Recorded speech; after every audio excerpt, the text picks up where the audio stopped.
নমস্কাৰ বন্ধুসকল, career canvas YouTube চেনেললৈ আপোনালোক সকলোকে আকৌ এবাৰ স্বাগতম জনাইছোঁ। আজি আমি এডিআৰই, আসাম পুলিচ এছআই আৰু এবিইউবিৰ ওপৰত ভিত্তি কৰি কিছুমান গুৰুত্বপূৰ্ণ প্ৰশ্ন উত্তৰ আলোচনা কৰিম। ইয়াৰ আগতেও আমি বহুকেইটা ভিডিঅ'ত ইয়াৰ বিষয়ে আলোচনা কৰিছিলোঁ। যদি আপোনালোকে ভিডিঅ'সমূহ চোৱা নাই, আমাৰ চেনেলত গৈ ভিডিঅ'সমূহ চাব পাৰিব। আৰম্ভ কৰিছোঁ আজিৰ ভিডিঅ'টি। প্ৰথম প্ৰশ্নটো আছে, who was the president of Swaraj party formed in Assam during the freedom movement? স্বাধীনতা আন্দোলনৰ সময়ত অসমত যিটো স্বৰাজ পাৰ্টিক গঢ় লৈ উঠিছিল তাৰ সভাপতি কোন আছিল? অপশ্যনসমূহ চাওক। অপশ্যনসমূহ আছে মণিৰাম দেৱান, বিষ্ণুৰাম মেধি, গোপীনাথ বৰদলৈ আৰু তৰুণৰাম ফুকন। ইয়াৰ ভিতৰত শুদ্ধ উত্তৰটো হ'ব option number D, Tarunram Phukan. স্বাধীনতা আন্দোলনৰ সময়ত যিটো স্বৰাজ পাৰ্টি অসমত গঢ় লৈ উঠিছিল তাৰ সভাপতি আছিল তৰুণৰাম ফুকন। তাৰ পাছৰ প্ৰশ্নটো চাওক। প্ৰশ্নটো আছে, the Yandabo treaty was signed in 1826 between. 1826 চনত ইয়াণ্ডাবু সন্ধিৰ স্বাক্ষৰ হৈছিল বুলি আমি সকলোৱে জানো, কিন্তু কাৰ কাৰ মাজত স্বাক্ষৰ হৈছিল প্ৰশ্নটোৱে আমাক সুধিছে। অপশ্যনসমূহ চাওক। অপশ্যনসমূহ আছে East India Company and the Ahom king. Option number B আছে East India Company and the Burmese. তাৰ পাছত আছে British crown and the Ahom king. আৰু অপশ্যন নম্বৰ ডি আছে ব্ৰিটিছ ক্ৰাউন এণ্ড বাৰ্মিজ। ইয়াৰ ভিতৰত শুদ্ধ উত্তৰটো হ'ব option number B, East India Company and the Burmese. East India Company আৰু বাৰ্মিজসকলৰ মাজত 1826 চনত ইয়াণ্ডাবু সন্ধি স্বাক্ষৰ হৈছিলে। ঠিক আছে। তাৰ পাছৰ প্ৰশ্নটো চাওক। প্ৰশ্নটো আছে দ্য বুৰঞ্জিজ আৰ, মানে বুৰঞ্জীবোৰ। অপশ্যনসমূহ চাওক। অপশ্যনসমূহ আছে autobiographical writings of the Ahom rulers. Option number B আছে diaries written by the monarch. Option number C আছে ক্ৰনিকেলছ আৰু অপশ্যন নম্বৰ ডি আছে নন অফ দ্য এবভ। ইয়াৰ ভিতৰত শুদ্ধ উত্তৰটো হ'ব অপশ্যন নম্বৰ চি, মানে বুৰঞ্জীবোৰ হ'ল ক্ৰনিকেলছ। ক্ৰনিকেলছ মানে একাদিক্ৰমে যিবিলাক বস্তু লিখি যোৱা যায় সেইবিলাকে ক্ৰনিকেলছ। তাৰ পাছৰ প্ৰশ্নটো চাওক। প্ৰশ্নটো আছে under the Mountbatten plan a referendum in Assam was to be held in the district of, মানে মাউণ্ট বেটেন প্লানৰ সময়ত অসমত যি ৰেফাৰেণ্ডাম হোৱাৰ কথা আছিলে কোনখন ডিষ্ট্ৰিক্টত হোৱাৰ কথা আছিলে? অপশ্যনসমূহ চাওক। অপশ্যনসমূহ আছে শিৱসাগৰ, লখিমপুৰ, গোৱালপাৰা আৰু চিলহেট। ইয়াৰ ভিতৰত শুদ্ধ উত্তৰটো হ'ব option number D. Option number ডিটো আছে চিলহেট। ঠিক আছে। তাৰ পাছৰ প্ৰশ্নটো চাওক। প্ৰশ্নটো আছে the last independent Ahom king was. আহোমৰ শেষৰজন স্বাধীন ৰজা কোন আছিল? অপশ্যনসমূহ চাওক। অপশ্যনসমূহ আছে চন্দ্ৰকান্ত সিংহ, কমলেশ্বৰ সিংহ, যোগেশ্বৰ সিংহ আৰু পুৰন্দৰ সিংহ। ইয়াৰ ভিতৰত শুদ্ধ উত্তৰটো হ'ব অপশ্যন নম্বৰ এ, উত্তৰটো হ'ল চন্দ্ৰকান্ত সিংহ। তাৰ পাছৰ প্ৰশ্নটো চাওক। প্ৰশ্নটো আছে শদিয়াখোৱা গোহাঁই ৱাজে, মানে শদিয়াখোৱা গোহাঁইৰ যিটো পষ্ট আছিল সেই পষ্টটো কিহৰ আছিল? অপশ্যনসমূহ চাওক। অপশ্যনসমূহ আছে জমিনদাৰ। অপশ্যন নম্বৰ বি আছে কিং। অপশ্যন নম্বৰ চি আছে ফ্ৰণ্টায়াৰ অফিচাৰ আৰু অপশ্যন নম্বৰ ডি আছে নবেল কমাণ্ডাৰ। এই প্ৰশ্নটোৰ উত্তৰ আপোনালোকে মোক কমেণ্ট বক্সত জনাব। ঠিক আছে। তাৰ পাছৰ প্ৰশ্নটো চাওক। প্ৰশ্নটো আছে the king nickname as Bhagaraja was. কোনজন ৰজাক ভগাৰাজা বুলিও জনা যায়? অপশ্যনসমূহ চাওক। অপশ্যনসমূহ আছে চুতিয়াম্ফা, চুতামলা, চুৰামফা আৰু চুনিয়াটফা। এই আটাইকেইটাৰ ভিতৰত কোনজন ৰজাক ভগাৰাজা বুলি জনা যায়? ইয়াৰ ভিতৰত শুদ্ধ উত্তৰটো হ'ব option number C, Suramphaa. চুৰামফাৰ Hindu নামটো আপোনালোকে মোক কমেণ্ট বক্সত জনাব। চুৰামফাক আমি কি বুলি জানো?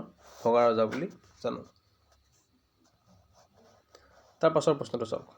প্ৰশ্নটো আছে a pioneer lady responsible for forming the Mrityu Bahini in Assam in connection with the freedom struggle of the country was. যে মৃত্যু বাহিনী সংগঠন যেতিয়া গঠন হৈছিলে অসমত স্বাধীনতা আন্দোলনৰ সময়ত, সেই সময়ত কোনগৰাকী মাইকী মানুহে বা মহিলাই সক্ৰিয় স্থান লৈছিলে? ঠিক আছে। অপশ্যনসমূহ চাওক। অপশ্যনসমূহ আছে চন্দ্ৰপ্ৰভা শইকীয়ানী, পুষ্পলতা দাস, ৰাণী গাইডিনেলিও আৰু ডি অপশ্যন নম্বৰ আছে নন অফ দিছ। ইয়াৰ ভিতৰত শুদ্ধ উত্তৰটো হ'ব option number B Pushpalata Das. ঠিক আছে, পুষ্পলতা দাস। তাৰ পাছত প্ৰশ্নটো চাওক, মৈদানছ আৰ, যিবিলাক মৈদানছ আছে মৈদানছবোৰ কি হয়? অপশ্যনসমূহ চাওক। অপশ্যনসমূহ আছে elaborate burial tanks of Ahom nobility and kings. Option number B আছে large fields. Option number C temples and option number D আছে এনক্ল'জাৰ ফৰ স্পৰ্টিং এক্টিভিটিজ। ইয়াৰ ভিতৰত শুদ্ধ উত্তৰটো হ'ব অপশ্যন নম্বৰ এ, মানে elaborate burial tanks of Ahom nobility and kings. Option number A.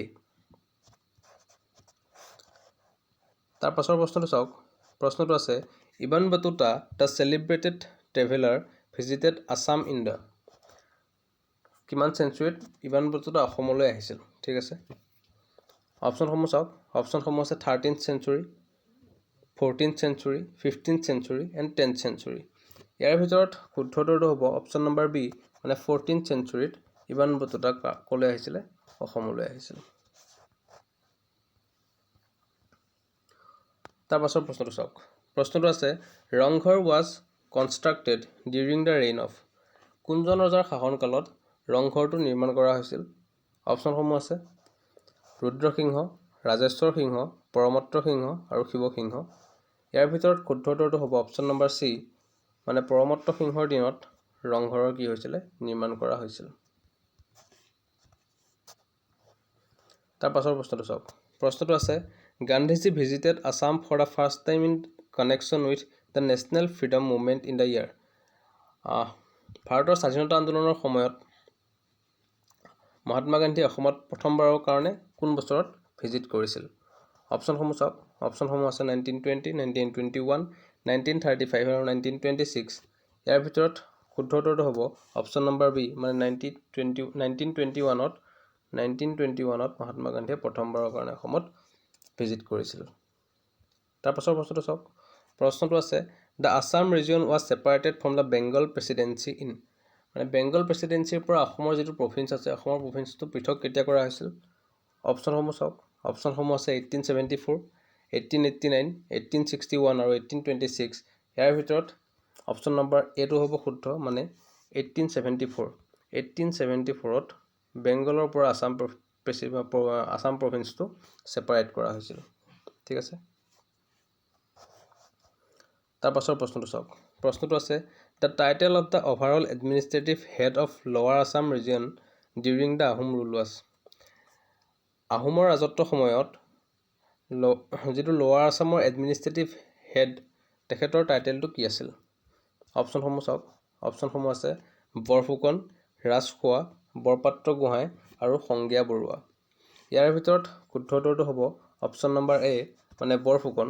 Lower আছামৰ যিজন এডমিনিষ্ট্ৰেটিভ হেড আছিলে তেখেতক আমি কি বুলি জানো? বৰফুকন বুলি জানো, during the reign of Ahom.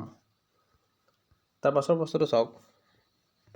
প্ৰশ্নটো আছে the first rebellion against the British rule in Assam in 1828 was led by, ব্ৰিটিছৰ এগেইনষ্টত প্ৰথম যিটো বিদ্ৰোহ গঢ়ি উঠিছিল অসমত 1828ত, আৰু সেই বিদ্ৰোহটোক কোনে লিড কৰিছিল? ঠিক আছে, কোনে প্ৰতিনিধিত্ব কৰিছিল? অপশ্যনসমূহ চাওক। অপশ্যনসমূহ আছে পিয়লি ফুকন, মণিৰাম দেৱান, গোমধৰ কোঁৱৰ আৰু পিয়লি বৰুৱা। ইয়াৰ ভিতৰত শুদ্ধ উত্তৰটো হ'ব অপশ্যন নম্বৰ চি, মানে গোমধৰ কোঁৱৰ। আমি সকলোৱে জানো অসমৰ প্ৰথম স্বাধীনতা সংগ্ৰামী কোন? গোমধৰ কোঁৱৰ। তাৰ পাছৰ প্ৰশ্নটো চাওক। প্ৰশ্নটো আছে which district was separated from Assam and given to Pakistan, মানে ইষ্ট পাকিস্তান ইন 1947, কোনখন জিলা অসমৰ পৰা বিভক্ত হৈ পাকিস্তানলৈ গৈছিল 1947 চনত? অপশ্যনসমূহ চাওক। অপশ্যনসমূহ আছে চিটাগং, খুলনা, চিলহাট আৰু চোলাচাহাৰ।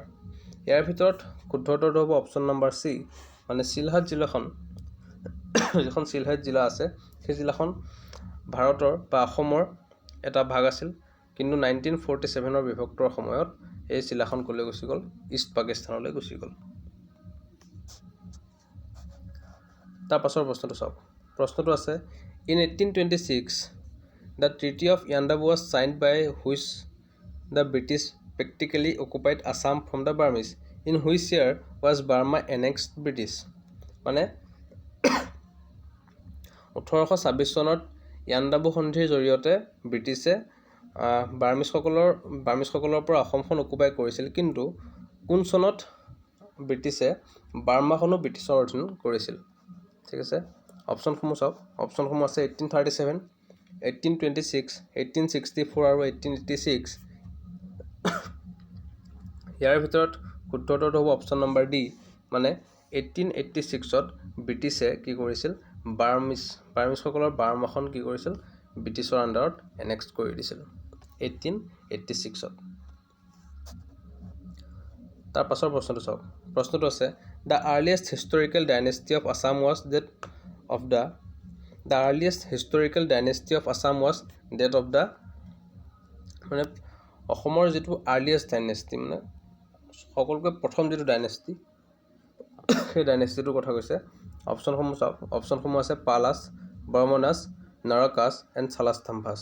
ইয়াৰ ভিতৰত শুদ্ধ উত্তৰটো হ'ব অপশ্যন নম্বৰ বি।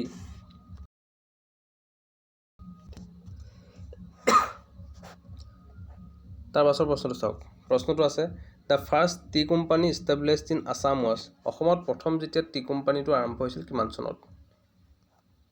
ক'ত আৰম্ভ হৈছিল? অসমৰ যিটো প্ৰথম টি কোম্পানী আছে, সেই টি কোম্পানীটো ক'ত আৰম্ভ হৈছিলে? অপশ্যনসমূহ চাওক, বা টি কোম্পানীটোৰ নাম কি আছিলে? অপশ্যনসমূহ আছে Jorhat tea company, Assam company, Assam Bengal tea company আৰু নন অফ দ্য এবভ। ইয়াৰ ভিতৰত শুদ্ধ উত্তৰটো হ'ব option number B, Assam company. ঠিক আছে, অসমৰ the first tea company establish in Assam was Assam company. তাৰ পাছৰ বস্তুটো চাওক। প্ৰশ্নটো আছে who was not the chief minister of Assam in independent India. স্বাধীন অসমৰ চিফ মিনিষ্টাৰ কোনজন স্বাধীন ভাৰতৰ চিফ মিনিষ্টাৰ নহয়? অপশ্যনসমূহ চাওক। অপশ্যনসমূহ আছে গোপীনাথ বৰদলৈ, ছাৰ মহম্মদ ছাদুল্লা, বিষ্ণুৰাম মেধি আৰু বিমলা প্ৰসাদ চলিহা। ইয়াৰ ভিতৰত শুদ্ধ উত্তৰটো হ'ব option number B, sir Mohammed Saadulla স্বাধীন ভাৰতৰ এজন মুখ্যমন্ত্ৰী নহয়। তাৰ পাছৰ প্ৰশ্নটো চাওক। প্ৰশ্নটো আছে the offices of the Borbarua and Borphukan were created by. Borbarua আৰু বৰফুকনৰ যিটো পোষ্ট আছে, সেই পোষ্টটো কোনে ক্ৰিয়েট কৰিছিল? অপশ্যনসমূহ চাওক। অপশ্যনসমূহ আছে চুডাংফা, চুহুংমুং, প্ৰতাপ সিংহ আৰু জয়ধ্বজ সিংহ। ইয়াৰ ভিতৰত শুদ্ধ উত্তৰটো হ'ব, এইটো আপোনালোকৰ কাৰণে ৰাখিছিলোঁ। ইয়াৰ ভিতৰত শুদ্ধ উত্তৰটো আপোনালোকে মোক কমেণ্ট বক্সত জনাব। যাৰ উত্তৰটো শুদ্ধ হয় তাত মই হাৰ্ট দি দিম, আপোনালোকে গম পাই যাব। আজিলৈ ভিডিঅ'টো ইমানতে সামৰিছোঁ। যদি ভিডিঅ'টো চাই ভাল পাইছে কমেণ্ট বক্সত জনাব কেনেকুৱা লাগিছে। লাইক কৰি দিব, শ্বেয়াৰ কৰি দিব লগৰ বন্ধু বান্ধৱীসকলৰ লগত। লগ পাম আকৌ নেক্সট ভিডিঅ'ত। ধন্যবাদ।